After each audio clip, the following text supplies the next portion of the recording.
एक बार फिर अपने बयानों से तहलका मचा दिया है और एक बार फिर राहुल की बातों से बीजेपी में हाहाकार मचा हुआ है। आप जानते ही हैं कि राहुल गांधी इस वक्त 6 दिनों के अमेरिका दौरे पर हैं। राहुल के पिछले विदेश दौरे से बीजेपी को जो परेशानियां हुई थीं, उनसे आज तक बीजेपी पार नहीं पा सकी है। याद कीजिए कि कैम्ब्रिज में राहुल गांधी के उठाए हुए मुद्दों पर बीजेपी कोई जवाब नहीं दे पाई। इसीलिए इस बार भी बीजेपी को पहले से ही डर लग रहा था कि अब राहुल उसे किस तरह से घेरेंगे। और बीजेपी के अनुमानों को सही साबित करते हुए आज सैन फ्रांसिस्को में राहुल गांधी ने बीजेपी को बुरी तरह से घेर लिया।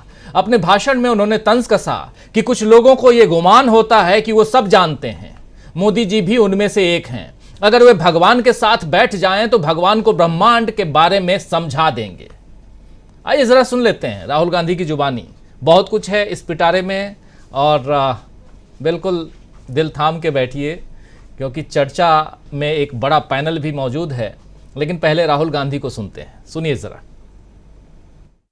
Not to be under the impression that you know everything, that the world is too big, too complicated for any one person to think that he understands everything and he knows everything. And so really that is the disease that Sam sort of outlined. That is the disease, that we have a group of people in India who are absolutely convinced that they know everything. In fact, I think they think maybe they know even more than God. They could sit down with God and have a conversation and explain to him, about what is going on. And of course, our Prime Minister is one such specimen.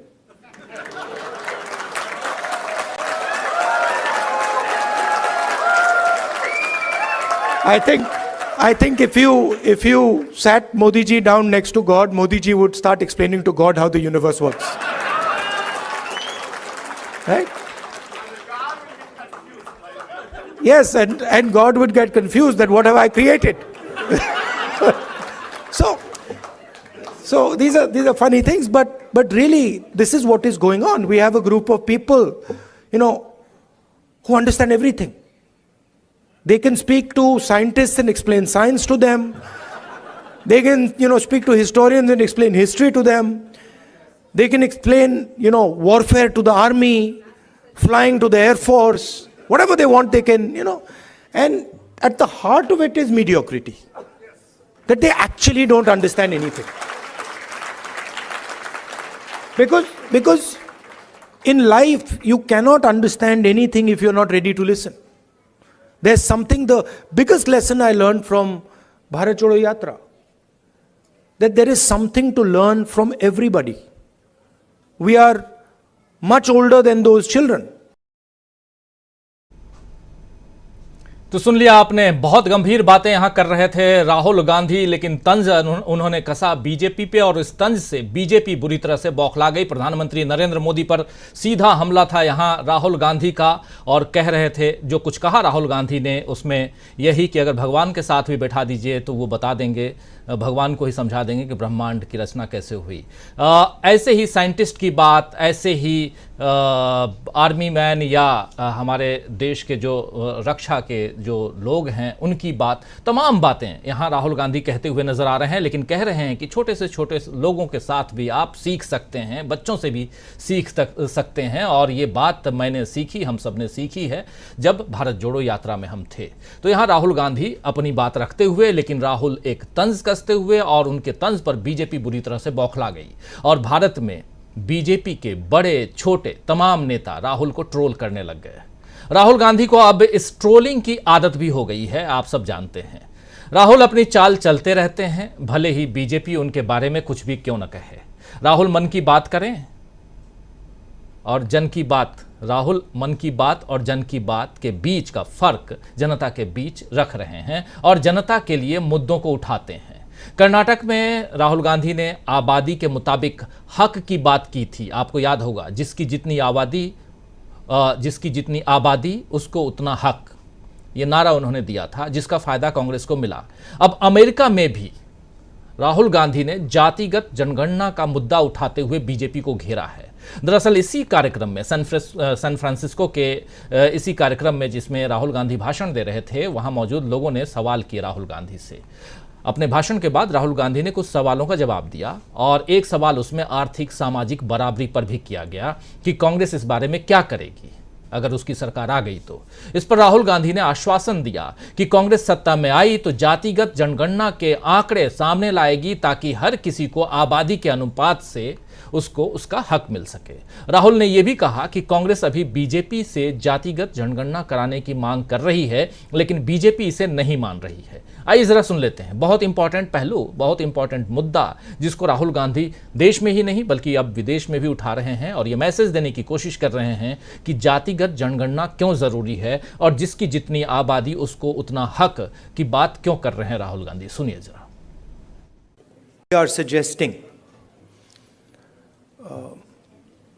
is when we were in government, we had carried out a caste census.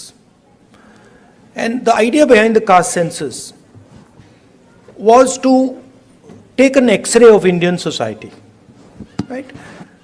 To find out what are the exact demographics of our country, right? What are the different communities? What are the different castes? How many people in each community? How many people in each caste? Because without understanding our demographics and without understanding who is who, it is very difficult to distribute wealth, distribute power effectively. So that was one idea that we had. And we've been putting pressure on the BJP to release the caste census, the numbers in the caste census. They are of course not doing it. And we'll continue to apply pressure. And if we come to power, we will do that. But we are committed as the Congress party to make India a fair place. And we understand deeply that India today, in terms of its treatment of Dalits, tribals, poor people, minorities, is not a fair place, right? And there's many things that can be done. There is the Nyay scheme that we had, which is aimed at providing a minimum income to all Indians. There are ideas like Manrega. I think an increase in public education, increase in public health care. I think these are all things that can be done to make India a much more equal and fair place. Thank you. तो सुन रहे थे आप राहुल गांधी एक सवाल का जवाब देते हुए और उसमें कास्ट सेंसस की बात कर रहे हैं, जाति आधारित जनगणना की बात कर रहे हैं, भारत में क्या कुछ चल रहा है उसकी बात कर रहे हैं यहाँ राहुल गांधी। और राहुल गांधी ने इसके अलावा भारत की विविधता, भारत के विचार, भारत जोड़ो आंदोलन के अपने अनुभव ये सब लोगों से साझा किए। और आने वाले 5 दिनों में, आज एक दिन तो निकल गया, 5 दिनों में राहुल गांधी वाशिंगटन डीसी से लेकर के न्यूयॉर्क तक राहुल के कई कार्यक्रम होने वाले हैं और हर दिन अलग अलग क्षेत्रों के लोगों से राहुल, विशेषज्ञों से राहुल गांधी मिलेंगे, उनसे चर्चाएं होंगी। वाशिंगटन डीसी में राहुल ग्लोबल मीडिया को भी संबोधित करेंगे प्रेस क्लब में। और आपको बता दूं कि उस प्रेस क्लब में जवाहरलाल नेहरू, इंदिरा गांधी, राजीव गांधी, पीवी नरसिम्हा राव और अब राहुल गांधी प्रेस को संबोधित करेंगे। खैर, राहुल गांधी देश में भी प्रेस को संबोधित करते हैं, विदेश जा करके भी प्रेस को संबोधित करते हैं और एक ऐतिहासिक पल होगा जब वाशिंगटन डीसी में राहुल गांधी प्रेस को संबोधित करेंगे। और उस दिन क्या कुछ होगा, उनकी खबरें कहां कहां छपेंगी, क्या होंगी, आज भी जितनी चीजें हुई हैं शायद अमेरिका के अखबारों में खबरें जरूर छपें, हिंदुस्तान में छपें या ना छपें, लेकिन यहां जो हम चर्चा कर रहे हैं इसमें इसी कार्यक्रम में एक सवाल और पूछा गया था। उस सवाल का जवाब भी राहुल गांधी ने, सवाल भी सुनते हैं और जवाब भी सुनते हैं। बहुत इंपॉर्टेंट है कुछ पहलू, कुछ बातें जो यहाँ रखते हुए राहुल गांधी, क्योंकि देश किस दिशा में जा रहा है।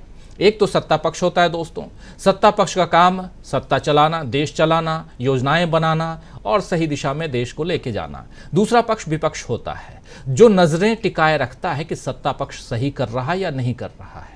जो बातें अभी, 2 बातें अभी हमने सुनाई, ये नजरें गड़ा करके और ये देखना, दिखाना कि देखिए सत्ता पक्ष ये सही नहीं कर रहा है। जैसे पहली बाइट आपने सुनी जिसमें प्रधानमंत्री नरेंद्र मोदी के बारे में राहुल गांधी सीधा उनके ऊपर आरोप लगाते हुए, उनके ऊपर कटाक्ष करते हुए, तंज कसते हुए नजर आ रहे थे। लेकिन सच्चाई भी है, क्योंकि बहुत सारे ऐसे आप देखेंगे, अभी सोशल मीडिया पे जाइए, कई सारे वीडियो मिल जाएंगे आपको कि प्रधानमंत्री नरेंद्र मोदी ने क्या क्या बातें अतीत में कही हैं, पीछे कही हैं। लेकिन दूसरी तरफ कास्ट सेंसस 2011 2021 चला गया। आपको पता है कि 10 साल बाद हमारे यहाँ, हम अपने देश में हर 10 साल पे जनगणना होती है। अभी कहाँ है, लोग इंतजार कर रहे हैं। आप छोड़ दीजिए जाति आधारित जनगणना की बात, लेकिन ये तीसरा बहुत महत्वपूर्ण सवाल जो पूछा जा रहा है, पहले आप सवाल सुनिए, फिर उसका जवाब सुनिए, फिर चर्चा आगे बढ़ाएंगे। सुनिए जरा। Thank you so much for your win in Karnataka. You've made a lot of people very, very happy. We've literally cried tears of joy. So thank you. So my question for you would be: we have a lot of students who helped out here today. We really feel passionately for your cause, and which is our cause now. But what would you say to us? We want to go back to India. We want to represent our country, but we see how the athletes, the youth, the wrestlers, in recent times are being treated. It's very undignified. We feel very discouraged. So what would you say to us to kind of bring the sense of wanting to go back out there for our country? Yeah, please realize that there's a huge distortion. India is not what the media shows. The media likes to show, a particular narrative. It likes to promote a particular narrative. That is actually not what is going on in India, right? It was very clear to me in the Yatra. It's in the media's interest to project these things. It helps the BJP, right? So don't think that everything you see in the media is the truth. And as a young person, your country needs you, right? And your skills and your energy will be very useful to your country. So if you feel like going back, do go back and help out. तो ये एक student, एक छात्रा के सवाल का जवाब दे रहे थे राहुल गांधी और रेसलर्स के साथ, यानी कि अपने देश में, यहाँ भारत में पहलवानों के साथ, महिला पहलवानों के साथ जो कुछ हो रहा है उसका जिक्र, उसका सवाल और उसके सवाल के जवाब में। और मैं जब जाऊंगी, अगर इंडिया जाती हूँ तो क्या, ये सब आपने सुन लिया। तो उसके जवाब में राहुल गांधी यहाँ अपनी बात रख रहे थे और वहाँ मीडिया को घेरते हुए राहुल गांधी नजर आए कि क्या कुछ चल रहा है, ये आपने सुन लिया।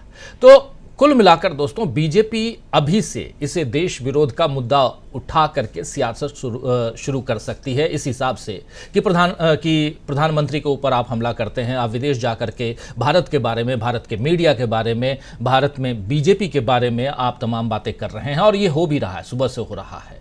लेकिन क्या राहुल गांधी के आगे बीजेपी के बनाए हुए मुद्दे जो हैं वो टिक पाएंगे? ये बड़ा सवाल है। आइए इन सवालों का जवाब ढूंढने की कोशिश करते हैं। राहुल गांधी जो सवाल यहाँ लेकर आ रहे हैं, जो बातें यहाँ रख रहे हैं, आने वाले 5 दिनों में, 6 दिन की उनकी यात्रा है, 5 दिनों में अभी और भी कई सारे सवाल आएंगे, बहुत सारी बातें आएंगी। और उन बातों सवालों के बीच, क्योंकि back to back Rahul Gandhi के प्रोग्राम्स हैं और लोग सवाल पूछेंगे, उनका जवाब राहुल देंगे, और जब राहुल जवाब देंगे तो यहाँ बीजेपी को नागवार गुजरेगा और हमलावर होगी। इसलिए आज दिन भर यही चल रहा है कि राहुल गांधी ने कैसे देश का अपमान किया। क्या ये मुद्दे जो बीजेपी बना रही है, ये मुद्दे अब आने वाले समय में टिक पाएंगे? क्या देश की जनता हकीकत से दूर रहेगी या हकीकत को समझेगी, अनजान रहेगी? समझने की कोशिश